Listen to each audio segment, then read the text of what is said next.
Bonjour, ceci est suite à un voyage que j'ai fait avec Ross à Vegas, puis en même temps, il m'a convaincu d'aller à Los Angeles pour le show d'auto 2025 de Los Angeles.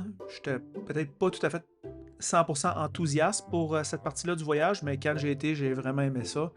Alors, un petit vidéo sur ceci. C'est un des plus vieux salons de l'auto. Ça fait au-dessus de 100 ans qu'il existe ce salon de l'auto-là. Et c'était énorme. C'était dans un centre de convention à Los Angeles. C'était, je pense, du 21 ou 22 jusqu'au 30 novembre. Alors voilà, on commence avec Porsche. Porsche, toujours très très joli, comme vous pouvez voir. Belle voiture, beau look, beau genre. Puis les prix ont augmenté, cependant, pour les Porsche récemment. Mais c'est sûr que c'est des très beaux chars. Grosse emphase sur le nouveau Macan. Je trouve que ça ressemble quasiment à un gros hatchback plus qu'un VUS. Qu'est-ce que vous en pensez? Il était beau, là. Très, très beau. Euh, Petite boutique pour acheter des affaires poches. Ils l'ont l'affaire. Ils l'ont l'affaire. Il y avait un petit stand Maserati. Bon, on n'a pas vraiment beaucoup de Maserati, genre au Québec, là. Fait que je me suis plus ou moins intéressé à ça. Mais il était là. Chose intéressante, BMW, Audi et Mercedes n'étaient pas là. Intéressant. Over-the-air updates, c'est des mises à jour qui se fait en ligne pour votre voiture. Je pense que les voitures du futur doivent avoir ça. C'est tellement convenable. Depuis que j'ai ça, je trouve ça tellement... Ma voiture est toujours à jour. Et puis, les manufacturiers n'ont pas d'excuses. Alors, c'est bien. Volkswagen, une compagnie qui fessait en plein dans le mille avec un nouveau VUS sous-compact, le Taos, et un compact VUS, le Tiguan. Puis il était très beau, très joli. Vraiment un beau display au salon de l'auto, une bonne marque populaire. On voit que Volkswagen essaie de s'en sortir, si on veut. Il y avait comme un peu... depuis le Dieselgate en 2017 ou 2015, je ne me rappelle plus exactement quand l'année, il y a comme une espèce de déclin.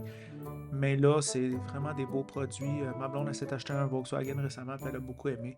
C'est sûr que le salon d'auto avait un énorme emphase sur les VUS. VUS, VUS, VUS. Et c'était rafraîchissant, c'était pas un salon d'auto juste de voitures électriques comme ici à Montréal, j'y vais plus au salon d'auto. C'est moins mon bag. Regardez le display de Subaru, c'était écœurant, c'était vraiment bien fait. J'avais vu ça au salon d'auto de New York, mais là je l'ai vu comme en 2 fois plus. Ils ont créé, même le plancher est allumé. Puis beaucoup de petits slogans accrocheurs, positifs. C'est vraiment, la culture américaine, elle ressort beaucoup là. Tu sais, tout est positif, tout est gentil, tout est comme advenant, tout est comme très friendly dans leur logo. Vous allez les voir, j'en ai mis une coupe durant le salon de l'auto, mais ici, à Subaru, c'était c'était l'amour. Le thème, c'était les affaires que Subaru aime. Et puis, il aime les animaux. Hein? Subaru loves pets. J'ai trouvé ça génie. Puis il y avait même, vous allez voir, là, ça va venir dans pas longtemps, un affiche complet sur toutes les affaires que Subaru aime. Bon, tous les manufacturiers, ils ont ces petites affaires-là. Je ne les ai pas toutes enregistrées. Mais Subaru aime l'apprentissage, aime l'amour, aime être la terre, aime aider les autres. Puis il y avait même des chiens. Alors vraiment, ça, et ça, c'est partout aux États-Unis. Du moins à Los Angeles et encore plus à Vegas. C'est vraiment... C'est toujours de bonne humeur. C'est toujours... demain, c'est un nouveau jour. On a vraiment ce sentiment-là aux États-Unis. Puis c'est quelqu'un qui a les antennes un peu aiguisées, il va le ressentir. Kia Hyundai, ça coche, des animaux, eux autres, ils bûchent fort pour ton argent, puis ils ont des véhicules dans tous les segments, incluant les véhicules, genre, on va appeler ça de moins de 40 000, ils ont vraiment une belle sélection. Par exemple, ici, on voit une différence clé, comment que Hyundai et Kia mettraient leur voiture de moins de 40 000 en évidence. OK? Puis il y a, à part Toyota, et puis peut-être un petit peu Volkswagen, il n'y a pas vraiment beaucoup de manufacturiers qui ont fait ceci, et Honda aussi. Mais je veux dire, c'était... Eux, il y avait vraiment le plus grand nombre de voitures. Puis je pense que, en tout cas, toujours pour notre marché ici au Québec, je pense que des voitures de moins de 40 000, c'est vraiment... moi, je te dirais même 30 000, c'est vraiment l'entrée, si on veut, dans la moyenne classe. C'est là où est-ce qu'on doit pouvoir s'acheter une voiture, puis qu'il doit avoir du choix. Et puis, ben, Hyundai, ils livrent la marchandise. Puis quand même, il y a beaucoup de berlines aux États-Unis encore. Quand même intéressant. K4, K5. J'en ai vu beaucoup sur la route, surtout des K4. Et puis, mais pourquoi pas? C'est une voiture qui coûte pas cher. Cependant, elle est très bruyante sur la route. Une petite note à propos de la fiabilité à long terme de Hyundai Kia. Mais je regarde beaucoup d'émissions de mécanique sur YouTube. Puis personne n'a quelque chose de bon à dire sur Hyundai Kia sur le long terme. Cependant, je dois dire, le court et moyen terme, c'est pas si pire que ça. Et puis, ils ont de tout. Hein? Ça, c'est un intérieur très luxueux d'un produit Hyundai. Il y avait le nouveau Palisade qui était là. Puis, encore une fois, le Genesis avec le service pas de gossage, 5 ans, par choc à par choc, c'est quand même assez winner. C'est une marque qui se bat pour votre argent, puis il était présent à l'intérieur au salon d'auto et comme vous avez vu au début du vidéo, à l'extérieur du salon d'auto. Alors, très bien à ce niveau-là. On peut pas les critiquer. Puis la grosse grille reconnaissable, c'est bien. Moi, j'ai rien à dire sur cette marque-là. Même, je pense peut-être en acheter une G80, parce que les usagers de 2-3 ans sont 40% off. Et voilà ce que je veux dire. Helpful Honda. Ça veut dire un Honda qui est toujours disposé à aider les autres. Ça, c'est super américain, ça. La Honda Prelude, qui est jolie et petite, c'est mes premières impressions à la regarder. Elle a l'air peut-être à coûter peut-être un petit peu cher et peut-être pas être tout à fait aussi puissant que ça devrait l'être. On va voir. J'ai hâte de faire l'essai de cette voiture-là. Puis les bancs ont l'air super rembourrés. Le Civic Type R, cependant, excellente voiture. Malheureusement, à celle de l'avoir au prix de détail, tu ne l'auras pas. Et c'est Honda, très bon. Il y avait le CR-V aussi, je ne l'ai pas enregistré, mais il y avait des beaux VUS, HR-V, CR-V, pilote, passeport. Toyota sont vraiment en ascension non-stop. Moi, je m'en rappelle encore en 2021, 2021-2022, ici, surtout ici au Québec, mais plus largement au Canada, où on critiquait Toyota sont en retard, l'électrification, blablabla. Dans le fond, Toyota, eux autres, ils écoutent le client, puis les clients, ils n'ont pas les moyens de se payer des voitures électriques. Alors, eux autres, ils focusent sur le hybride. C'est vrai que ça coûte plus cher un petit peu, mais ça a quand même l'effet de consommer moins d'essence. C'est le but recherché. Alors, puis aussi, c'est des véhicules hyper fiables. Fait qu'avec le prix des véhicules et puis aussi le prix des réparations, moi, j'ai 2 membres de la famille qui ont des garages, puis les factures n'arrêtent pas d'augmenter, mais tu veux y aller le moins souvent possible. Alors, Toyota, vraiment, ils livrent la marchandise sur ce qu'on peut dire les besoins sérieux. OK? Et ils sont dans tout, hein? Des camions aussi, ils font des camions, puis ils font des VUS, puis ils font des petites voitures. Malheureusement, on attend longtemps après les Toyota ici au Québec, peut-être un peu moins aux États-Unis. Surtout, je pense que je regardais pour la fun des concessionnaires américains, puis il y avait des. Tu peux avoir un Camry tout de suite, tu peux avoir un RAV4 tout de suite, mais tandis qu'au Canada, t'attends, surtout au Québec, là, c'est fou. Je peux parler pour chez nous parce que je connais beaucoup de gens qui, par exemple, ils voulaient acheter une Camry, finalement ils ont acheté d'autres choses parce que le temps d'attente était trop long. Fait qu'il y a quelque chose de bizarre qui se passe ici au niveau des chars. Je sais pas c'est quoi. Ici c'est GM. On dirait que je suis mort puis je suis tombé dans les années 90, c'est-à-dire qu'on fait la grosse présentation pour attirer le client avec des voitures sport ou des super gros VUS, mais qu'est-ce qu'il y a pour le monde normal? Je sais pas. Est-ce qu'ils sont super fiables? Non. Est-ce qu'ils sont super beaux? Pas sûr. C'est quoi qu'ils ont? Et puis, j'ai fait un amalgame de toutes les voitures américaines parce que je trouve que c'est un peu la même histoire. Puis à part du Chevrolet Trax puis le Buick, le sœur jumeau du Chevrolet Trax, donc le nom m'échappe, j'ai pas vu vraiment de voitures qui sont vraiment... qui sont super attirants pour monsieur, madame, tout le monde. Cependant, il y avait des displays écœurants comme... tu sais, le sentiment de hors-route...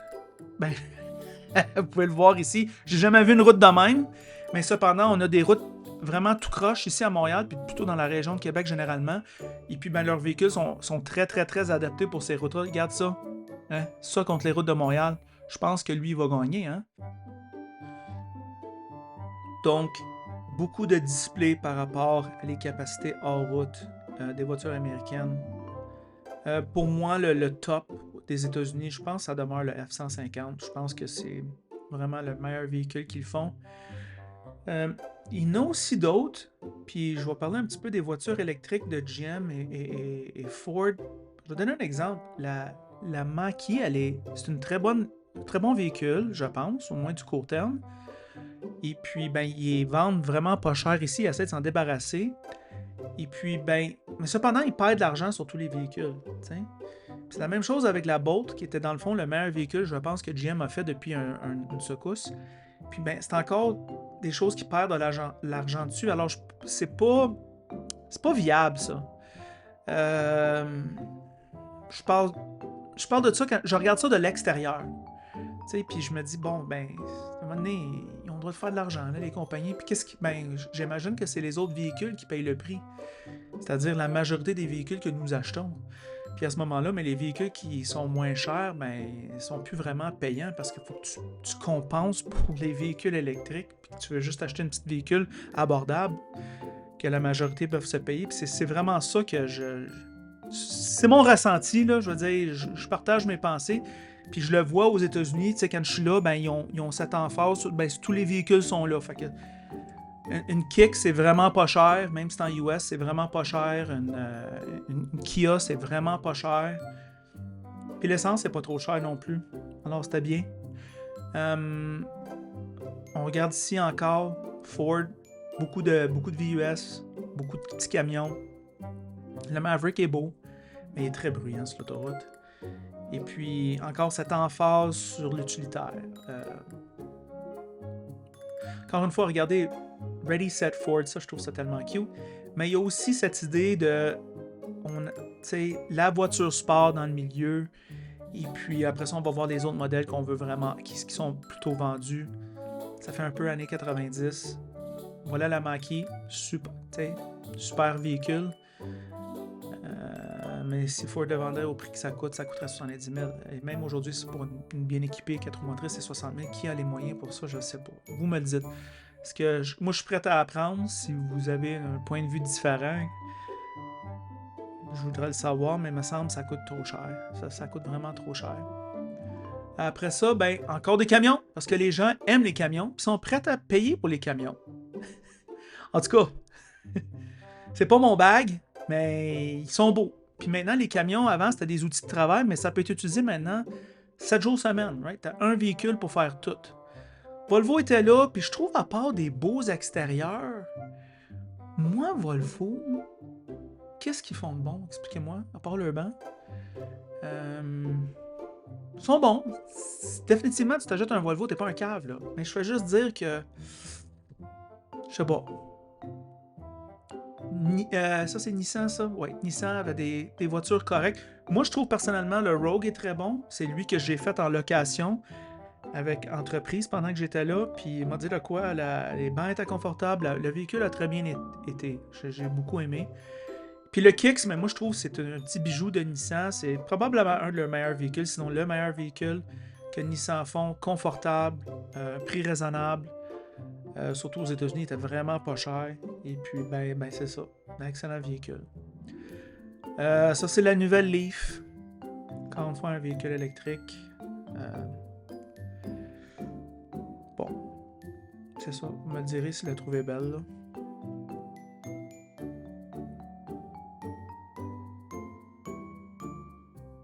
Petit retour à Genesis parce que je trouvais tellement leur display super beau.